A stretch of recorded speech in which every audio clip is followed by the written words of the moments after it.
আজকের আমি তোমাদেরকে দুটো কেককে ডিজাইন করে দেখাবো। তো আজকে যে দুটো কেক ছিল তার মধ্যে একটা ছিল বার্থডে কেক আর একটা ছিল অ্যানিভার্সারি কেক। তো প্রথমেই বলে রাখি, সবাই আমার হাতটাকে একটু ইগনোর করো, যেহেতু আমার হাতটা পুরো কালারে মাখা। কারণ এই যে কেকটা দেখতে পাচ্ছ, এই কেকটার কালার আনার জন্য আমাকে অনেকগুলো কালার মিক্স করতে হয়েছে, তাই আমার হাতে একদম কালারে ভরে গেছে। আমি সবসময় কাস্টমারদেরকে বলি যে যত কম কালার খাবে ততটা ভালো, কিন্তু যারা ডিমান্ড করে যে কালার একটু ভালো হলে ভালো হয়, তো তাদের কথা মতন আমি সেই কালারটা করে দিই। সেটা মিক্স করতে গিয়ে অনেক কালার আমার হাতে লেগেও যায়। তো প্রথম যে কেকটা আছে এটা ছিল অ্যানিভার্সারি কেক, আর এটা ছিল চকলেট ফ্লেভারের মধ্যে।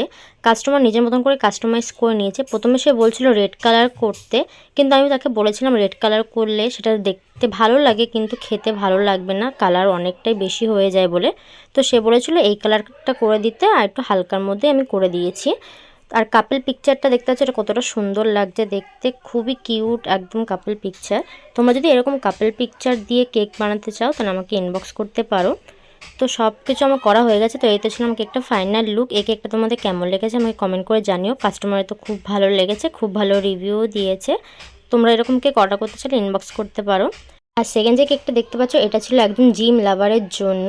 এটা ছিল আর বার্থডে কেক বেন্টু কেকের মধ্যে।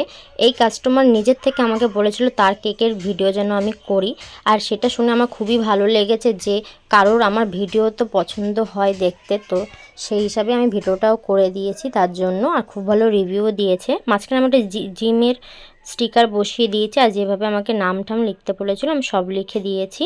আর সিলভার কালার ডাস্ট করে নিয়েছি, আর কি সুগার বলও দিয়ে দিয়েছি। তোমরা যদি এরকম জিম লাভারদের জন্য কেক অর্ডার করতে চাও আমাকে ইনবক্স করতে পারো। তো এই তো ছিলাম সেকেন্ড কেকটা। এই দুটো কেক তোমাদের কেমন লেগেছে আমাকে কমেন্ট করে জানো, আর ভিডিওটা লাইক শেয়ার করে দিও। আমাকে ফলো করতে ভুলো না, আমাকে ইউটিউব আর ইনস্টাগ্রামেও ফলো করতে ভুলো না। ওকে।